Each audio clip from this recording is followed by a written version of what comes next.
Hello students हम fifth chapter start कर चुके थे। एक्सरसाइज स्टार्ट करानी थी आज। Real and complex analysis exercise 5.1। देखो स्टूडेंट्स, 5.1 एक्सरसाइज के अंदर आपके जो फर्स्ट और सेकंड क्वेश्चन है, ये दोनों क्वेश्चंस आपकी जो थ्योरम थी, जो फर्स्ट वीडियो लेक्चर था 5.1 का, उसके अंदर जो दो थ्योरम दी हुई थी वो दे रखी हैं। तो ये आप अपने आप कर लोगे इन दो से। हम थर्ड क्वेश्चन से स्टार्ट करते हैं। थर्ड क्वेश्चन क्या दे रखा है बच्चों? आपका थर्ड क्वेश्चन दे रखा है डिटरमाइन द इमेज और स्टीरियोग्राफिक प्रोजेक्शन। दोनों एक ही बात है। स्टीरियोग्राफिक प्रोजेक्शन निकालनी है किन पॉइंट्स की? ऑफ द फॉलोइंग पॉइंट्स, आपके पास ये पॉइंट्स दे रखे हैं, इन पॉइंट्स की आपको स्टीरियोग्राफिक प्रोजेक्शन निकालनी है ऑन द स्फीयर के ऊपर ऑफ रेडियस 1/2 एंड सेंटर 0, 0, 1/2। तो हमने जब किया था स्टीरियोग्राफिक प्रोजेक्शन, तो वहाँ पे जब हमने निकाला था आपके पास, तो वहाँ पे आपके पास आया था तो वहाँ पे हमने रिमांस स्फीयर के दो पार्ट्स किए थे। एक आपका जब सेंटर ओरिजिन था और एक जब आपका सेंटर ओरिजिन नहीं था, 0, 0, 1/2 था। तो इस केस में हमने capital X, capital Y, capital Z की वैल्यू निकाली थी, और वही आपके क्या है, स्फीयर के स्टीरियोग्राफिक प्रोजेक्शन है। किस पॉइंट के? जो आपके कॉम्प्लेक्स प्लेन के अंदर पॉइंट दिए हुए हैं, उनकी इमेज क्या निकाल दे स्फीयर के ऊपर। तो क्या आ जाएगा? देखो आपका पॉइंट दिया हो 1, तो सबसे पहले हम करेंगे let x plus iota y equal to x plus iota y equal to 1 को लिख सकते हो 1 + 0 आइटा। अब रियल और इमेजिनरी पार्ट इक्वेट करो, तो स्मॉल x आ गया, स्मॉल y आ गया। देखो सिंपल सी बात थी, आपको प्लेन से स्फीयर के ऊपर पॉइंट की इमेज लेनी है। तो प्लेन के अंदर तो दो ही एक्सिस होंगे आपके पास, एक्स और वाई, और स्फीयर के अंदर तीन एक्सिस होंगे, एक्स वाई जेड। तो एक्स वाई आपके पास गिवन है, एक्स और वाई आ गए। यहां से इमेजिनरी करते ही आपको कैपिटल एक्स, कैपिटल वाई और कैपिटल जेड निकालना है। तो capital X, capital Y, capital Z की वैल्यू क्या होती है? We know that image of point X plus iota Y, X plus वाइटा iota y की इमेज हमने निकाली थी उस थ्योरम में। Of complex plane is the point x Y Z on the sphere. क्या होंगे? कैपिटल एक्स, कैपिटल वाई और capital Z होंगे। किस के ऊपर? स्फीयर के ऊपर। वेयर कैपिटल एक्स की वैल्यू निकल के आई थी अपनी x/1 + x² + y²। वाई की वैल्यू आई थी स्मॉल y/1 + x² + y², और जेड की वैल्यू आई थी x² + y²/1 + x² + y²। वैसे अब कुछ नहीं है, x को 1 पुट करो, y को कितना पुट कर दो? 0 पुट कर दो। x को जैसे यहाँ पे 1 पुट करेंगे तो 1/1 + 1 + 0 कितना हो गया? 1/2। ये कितना बन गया? 0। और z कितना बन गया आपका? 1/2। एक्स वाई जेड की वैल्यू आ गई, तो हम लिख देंगे image of point 1 of the complex plane is the point 1/2, 0 और कितना? 1/2। सेकंड दिया हुआ है आपके पास पॉइंट आइटा, तो x प्लस आइटा वाई को हम आइटा की टर्म में कैसे लिख सकते हैं? 0 + 1 into iota, equating real and imaginary part. तो x की वैल्यू 0 आ गई, y की वैल्यू क्या आ गई आपके पास? 1 आ गई। x की वैल्यू ये होती है, y की वैल्यू ये होती है, और z की वैल्यू ये निकल के आती है। बस x को अब 0 पुट करो, y को 1 पुट करो, और आंसर आ जाएंगे एक्स वाई जेड पॉइंट। तो आपके आ गई x = 0, y = 1/2 और z = 1/2। तो स्फीयर पे क्या इमेज आई? 0, 1/2 और 1/2। किस पॉइंट की? पॉइंट आइटा की। थर्ड दे रखा आपके पास x plus iota y equal to 1 - आइटा/√2। ये क्वेश्चन में दिए हुए 3 पार्ट हैं इसके। 1 - आइटा/√2, इसको लिख सकते हो 1/√2 plus iota into minus of 1/√2। तो आपके पास क्या हो गया? x हो गया 1/√2। जब हम रियल और इमेजिनरी पार्ट कंपेयर करेंगे, y की वैल्यू आ गई कितना? Minus of 1/√2। तो कैपिटल x के अंदर रखा 1/√2 अपॉन 1 + 1/2 + 1/2 इक्वल टू कितना आ गया? 1/√2 अपॉन 4/2 कितना आ गया? 1/2√2। कैपिटल एक्स की वैल्यू होती है ना एक्स बाई कितना? 1 + x² + y²। तो x² हो जाएगा 1/√2 का स्क्वायर 1/2, और y² माइनस ऑफ 1/√2 का स्क्वायर भी कितना आएगा? 1/2। तो ये आंसर आ गया। y की वैल्यू क्या है? y की वैल्यू है माइनस ऑफ 1/√2। तो कैपिटल Y कितना आ जाएगा? y upon 1 + x² + y²। तो बन जाएगा ये माइनस ऑफ 1/2√2। जेड की वैल्यू क्या है? x² + y²। x² 1/√2, तो इसका स्क्वायर करें, x की वैल्यू 1/√2, तो इसका स्क्वायर करेंगे तो 1/2। y की वैल्यू माइनस ऑफ 1/√2, स्क्वायर करेंगे 1/2 अपॉन अपॉन नीचे तो सेम ही है 1 + x² + y²। तो ये कितना बन जाएगा आपके पास? 2। इसकी वैल्यू 2 आती है ना, 2 इधर एलसीएम लेंगे तो 2 + 1 + 1 4/2। तो जेड के अंदर भी सेम ही है, नीचे 1 + x² + y²। तो ये 2 आ गया, कैंसिल आउट होके कितना आ गया? 1/2। तो पॉइंट आ गए आपके पास ये। सेकंड क्वेश्चन क्या है, उसमें देखो सेंटर ओरिजिन नहीं था, अब की बार सेंटर क्या दे दिया, ओरिजिन दे दिया। सेंटर ओरिजिन दे दिया तो बस कैपिटल एक्स, कैपिटल वाई और कैपिटल जेड की वैल्यू चेंज हो जाती है, बाकी काम सेम ही है। एक्स प्लस आइटा वाई, देखो वन की इमेज निकालनी है आपको स्फीयर के अंदर, तो एक्स प्लस आइटा वाई कितना दे दिया, one plus zero into iota लिख सकते हो वन को आप।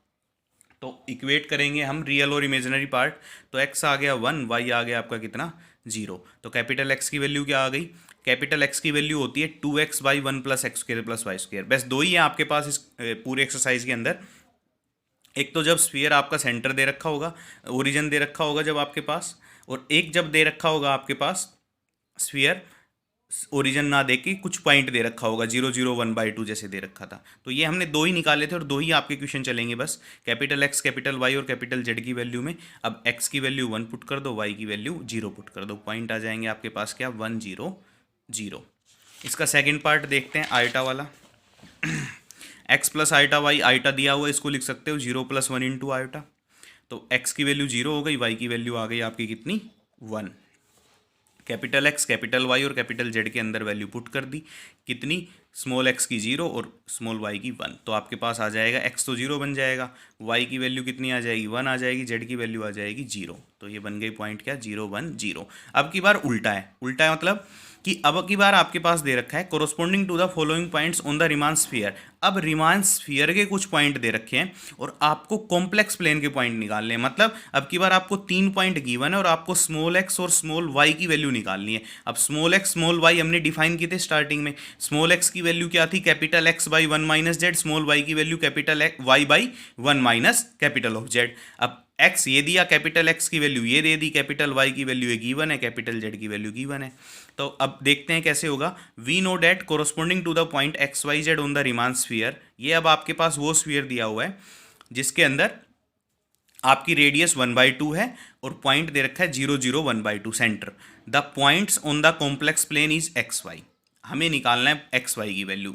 स्मॉल एक्स होता है capital X by 1 - Z, small Y की value capital Y by 1 - Z. रख दी वैल्यू, तो एक्स 1/7 दिया हुआ है, कैपिटल वाई -3/14 दिया हुआ है, कैपिटल जेड 13/14 दिया हुआ है। वैल्यू रख के एक्स और वाई निकाल देंगे। फिर आपको चाहिए क्या, देखो किसकी इमेज निकालते थे हम पहले, एक्स प्लस आइटा वाई की स्फीयर के ऊपर। अब की बार स्फीयर की निकालनी है कॉम्प्लेक्स प्लेन के ऊपर, तो आपको एक्स प्लस आइटा वाई चाहिए। जब एक्स आ जाएगा, वाई आ जाएगा, तो एक्स प्लस आइटा वाई की फॉर्म लिख देंगे।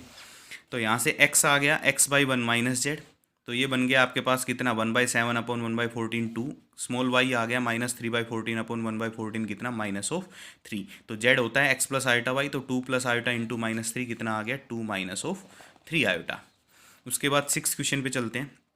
अब की बार आपके पास स्फीयर दे दिया कौन सा, जिसका सेंटर ओरिजिन दिया हुआ है और रेडियस 1 दी हुई है। चेंज कुछ नहीं है दोनों में। अब कैपिटल एक्स ये है, कैपिटल वाई ये है, कैपिटल जेड ये है। स्टार्टिंग तो दोनों की सेम ही थी, तो स्मॉल एक्स और स्मॉल वाई निकालना है। स्मॉल एक्स की वैल्यू यही होती है और स्मॉल वाई की वैल्यू भी यही रहेगी, चाहे स्फीयर आपके पास सेंटर पे दिया हो ओरिजिन, ओरिजिन जो सेंटर है वो ओरिजिन दिया हो, चाहे ओरिजिन ना दे रखा हो। तो capital X, capital Y, capital Z आपके पास दे ही दिए, इनके अंदर वैल्यू पुट कर दी। आपके पास स्मॉल एक्स आ गया 1, कैपिटल वाई आ गया 2, तो जेड की वैल्यू कितनी आ गई, X plus iota Y equal to 1 + 2 iota. Answer आ गया। इमेज आ गई ना, जो स्फीयर के पॉइंट्स थे उनकी इमेज निकाल ली, या फिर ये बोल सकते हो कि उनकी प्री इमेज निकाल ली। इमेज थी तो हम निकाल रहे थे स्फीयर के पॉइंट पहले, अब स्फीयर के पॉइंट दिए हुए हैं तो हमने प्लेन के पॉइंट निकालने हैं। प्लेन के पॉइंट दो ही होंगे, एक्स और वाई। नेक्स्ट देखो 7th, evaluate limit Z tends to iota Z की पावर 10 + 1 बाई जेड की पावर 6 + 1। तो देखो लिमिट निकालनी है। सबसे पहले हम आयोटा पुट करके देखते हैं, तो आयोटा की पावर 10 + 1 कितना हो जाएगा आपके पास, 0 बनेगा। और आइटा की जेड की पावर 6, आइटा की पावर 6 - 1 + 1, 0/0 फॉर्म बनेगी। एल हॉस्पिटल रूल लगाते हैं, ऊपर का ऊपर डेरिवेटिव, नीचे का नीचे डेरिवेटिव। डेरिवेटिव करेंगे तो कितना आ गया, 10 की पावर जेड 10 इंटू पावर आगे आ जाएगी 10, जेड की पावर 9/6, जेड की पावर 5। तो 10/6 जेड की पावर 9 और ऊपर ले जाएंगे तो इंटू जेड की पावर -5, तो बन जाएगा कितना, जेड की पावर 4। तो limit Z tends to iota 10/6 z की पावर 4। अब आइटा पुट करेंगे तो आइटा की पावर 4 होता है 1, तो आंसर आ जाएगा 10/6, डेट इज 5/3। इसी का सेकंड पार्ट दिया हुआ है, limit Z tends to 0 1 - cos of z by z square. ये भी 0/0 फॉर्म बनेगी। कोस ऑफ 0 आपका 1, 1 - 1 0 और नीचे 0, 0/0 फॉर्म। एल हॉस्पिटल रूल लगाओ। ऊपर का डेरिवेटिव करेंगे, माइनस ऑफ कोस जेड का आ जाएगा sine of z, upon z square का आ जाएगा कितना, 2z। अब फिर से 0/0 फॉर्म, जीरो पुट करेंगे तो फिर से L Hospital rule, sine z का हो जाएगा कोस जेड, नीचे 2z का डेरिवेटिव 2, तो जैसे ही लिमिट 0 पुट करेंगे कोस ऑफ 0 1, तो आंसर आ जाएगा कितना 1/2। नेक्स्ट देखो 8th क्वेश्चन आपका, what is the difference between continuity of a complex function at A point and in A domain. ये कह रहा है कि डिफरेंस क्या है कंटिन्यूटी किसी पॉइंट पे ले या फिर किसी डोमेन पे ले। तो सीधी सीधी बात है, किसी पॉइंट पे जब हम कंटिन्यूटी निकालते हैं तो आप बोल दोगे एफ जेड किसी domain, close domain, bounded domain पे डिफाइन है और उसका कोई पॉइंट जेड नोट हमने ले लिया, तो जेड नोट के ऊपर कंटिन्यूटी निकालेंगे तो हम बोलेंगे given epsilon greater than 0 there exist delta greater than 0 such that f of Z minus F of Z naught less than epsilon whenever z minus Z naught less than delta. तो ये तो हो गई point की। अब जब domain की बात करेगा कि डोमेन के ऊपर कंटिन्यूअस, इसका मतलब उसको डोमेन के हर पॉइंट पे क्या होना पड़ेगा, कंटिन्यूअस होना पड़ेगा। सिंपल सा आंसर है। तो डिफरेंस क्या हुआ कि डोमेन पे अगर कंटिन्यूअस है तो आप बोल दोगे कि उस पॉइंट पे भी फंक्शन क्या होगा, डोमेन के हर पॉइंट पे फंक्शन कंटिन्यूअस होगा। लेकिन इसका कन्वर्स ट्रू नहीं है कि किसी पॉइंट पे कंटिन्यूअस है तो पूरी डोमेन पे क्या हो जाए, कंटिन्यूअस हो जाए। तो डिफरेंस आ गया ये। Show that a polynomial function is continuous each each of the complex plane. अब हमें दिखाना है कि पोलिनोमियल फंक्शन क्या होगा, कंटिन्यूअस होगा। तो देखो पोलिनोमियल फंक्शन मान लेते हैं, एफ जेड आपका कोई पोलिनोमियल फंक्शन दिया हुआ है, एन डिग्री की पोलिनोमियल हमने मान ली, A naught a1z a2z square and so on A N Z की power N be a polynomial of degree N. हमें एफ जेड को कंटिन्यूअस दिखाना है तो हम क्या करेंगे, ए नोट पे कंटिन्यूस दिखाएंगे, a1z पे दिखा देंगे, a2z स्क्वायर पे, an zn पे। अब सब पे कंटिन्यूस तो सबके सम पे भी क्या होगा, फंक्शन कंटिन्यूस होगा। तो पहले ए नोट पे दिखाते हैं। देखो ए नोट आपके पास कैसा दिया हुआ है, कांस्टेंट फंक्शन है, z है ही नहीं तो कांस्टेंट ही हो गया। अब इसके ऊपर जब भी आप लिमिट निकालोगे, limit z tends to z naught, a naught के इक्वल क्या आएगा, ए नोट ही आएगा। तो कंटिन्यूस दिखाने के लिए आपको क्या होना चाहिए कि limit z tends to z naught F of Z की value F of Z naught के इक्वल आनी चाहिए। और एफ ऑफ जेड कितना है, अब ए नोट है तो ए नोट की वैल्यू ए नोट के इक्वल आ रही है, एफ ऑफ जेड नोट के इक्वल आ रही है, जेड नोट की वैल्यू ए नोट दे दी तो ए नोट के इक्वल आ रही है। तो इसका मतलब ए नोट पे फंक्शन कंटिन्यूस हो जाएगा। इसके बाद ए वन जेड लेते हैं। ए वन जेड जब लेंगे तो limit Z tends to z naught, a one z की वैल्यू क्या आ जाएगी, ए वन जेड नोट। और यहाँ से यदि मैं मानूँ आपको क्या चाहिए कि लिमिट जेड टेंस टू, अब आपके पास क्या दिया हुआ है, ए वन जेड दे रखा है, तो ए वन जेड दे रखा है तो आप क्या करोगे कि आपके पास वैल्यू आनी चाहिए इसकी, क्या देखो ए नोट दे रखा था तो जेड टेंस टू आप जेड नोट की वैल्यू ए नोट ले रहे थे, यहाँ पे ए वन जेड दिया हुआ है तो आपके पास ये ए वन जेड नोट वैल्यू आनी चाहिए। कब आ जाएगा, जब आप मानो कि डेल्टा आपने अगर मान लिया epsilon by z tends to z naught, F of z equal to f of Z naught आना चाहिए। यहाँ पे एफ ऑफ जेड नोट कब आ जाएगा, जब आप क्या करोगे कि यदि मैं मान लूँ, देखो लिमिट ये आई और डेफिनेशन आपकी क्या कहती है, f of Z minus F of Z naught less than epsilon आना चाहिए when ever z minus Z naught less than delta. तो एफ ऑफ जेड की वैल्यू हो गई ए वन जेड माइनस ए वन जेड नोट का मॉडुलस लेस देन एप्सिलॉन कब हो जाएगा, अब ये इधर लेके आएंगे तो ये लेस देन एप्सिलॉन तभी रहेगा जब डेल्टा को हम मान लेंगे epsilon by A one, epsilon by A one का मॉडुलस ए वन से ए वन कैंसिल आउट, अपने आप क्या आ जाएगा, जेड नोट के इक्वल आ गया। तो दिस इंप्लाइज ये ए वन जेड पे भी क्या हो गया, कंटिन्यूस हो गया। अब इसी तरह ए वन जेड स्क्वायर पे भी कंटिन्यूस, हर एक पे कंटिन्यूस, तो आप बोल दोगे कि पूरे के पूरे फंक्शन पे कंटिन्यूस, उनका सम भी क्या हो जाएगा फिर continuous. Prove that f of z equal to Z square is continuous at z equal to z naught. आपके पास एप्सिलॉन ग्रेटर देन 0 दिया हुआ है, गिवन हमें डेल्टा फाइंड आउट करना है। तो देखो F of Z minus F of, पहले तो कंटिन्यूस की डेफिनेशन लिख दी मैंने, F of Z minus F of Z naught less than epsilon होगा जब Z minus Z naught less than delta होगा। हम डेल्टा को मान लेते हैं। अब डेल्टा ग्रेटर देन 0 कोई पॉजिटिव क्वांटिटी होती है जो हमने 1 से छोटी मान ली, 1 या 1 से छोटी, तो F of Z minus F of Z note लेके चले। एफ ऑफ जेड की वैल्यू क्या है, जेड स्क्वायर, तो जेड नोट की value minus of Z note square, इसका मॉडुलस किसके इक्वल लिख सकते हैं, जेड स्क्वायर, ए स्क्वायर माइनस बी स्क्वायर का फॉर्मूला ए माइनस बी ए प्लस बी, तो ये आ जाएगा Z minus Z note into Z plus z naught. अब मॉडुलस की प्रॉपर्टी होती है modulus of a b equal to modulus of a into modulus of b. ये क्या दिया हुआ है, लेस देन डेल्टा, तो लेस देन कितना आ गया है, delta into Z plus z naught. अब देखो इसकी वैल्यू तो हमें नहीं पता लेकिन जेड माइनस जेड नोट की पता है, तो यहाँ पे क्या करेंगे हम जेड नोट ऐड कर देंगे और जेड नोट को क्या कर देंगे सब्ट्रैक्ट। तो क्या बन गया, delta into Z plus 2 of Z naught minus Z naught, तो Z minus Z naught plus 2 of Z naught लिख सकते हैं। तो फिर से मॉडुलस की प्रॉपर्टी लेस देन हो जाएगा ए मॉडुलस ऑफ ए, ये इधर लिख लो Z minus Z naught plus two of Z naught, तो जेड माइनस जेड नोट एक मान लो और टू ऑफ जेड नोट एक मान लो, तो modulus of a plus b less than modulus of a plus modulus of b. Delta सबसे बाहर लगा हुआ है। अब z minus Z naught less than delta है, तो ये लेस देन 1 से हो जाए क्योंकि डेल्टा की मैक्सिमम वैल्यू 1 मानी हुई है, तो इसकी वैल्यू हमने 1 मान ली, तो 1 plus two of Z naught. अब देखो आपको ये लेस देन एप्सिलॉन चाहिए, लेस देन एप्सिलॉन तब आ जाएगा जब डेल्टा की वैल्यू आप क्या पुट कर दो, epsilon by 1 plus two of Z naught.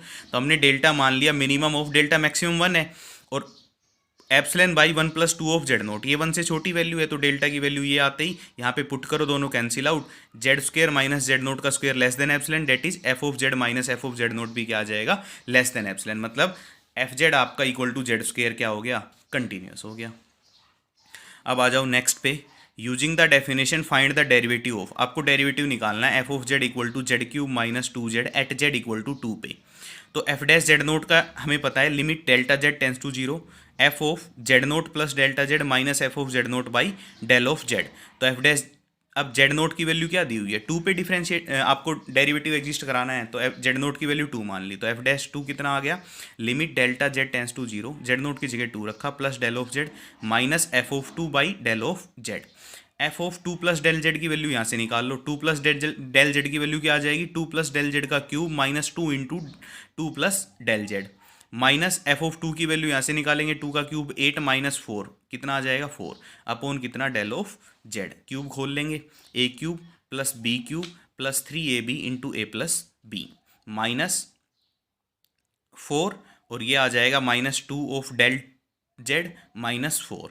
तो अब यहाँ से देखो 4 और 4 8, 8 से 8 कैंसिल आउट, सबसे डेल जेड कॉमन आ रहा है, डेल जेड लिया कॉमन, अपॉन डेल जेड ये कैंसिल आउट, अंदर क्या बच गया डेल जेड का square plus 6 into 2 plus del Z minus, इससे बच गया खाली 2। तो जैसे ही del Z tends to zero करेंगे तो ये जीरो हो गया, यहाँ पे 6 प्लस इंटू 2 कितना हो गया 12 और माइनस 2, तो आपका आंसर आ गया कितना 10। नेक्स्ट देखो, using rule of differentiation find the derivative of tan hyperbolic inverse iota Z plus 2 का पावर -1 दी हुई है सारे की पावर।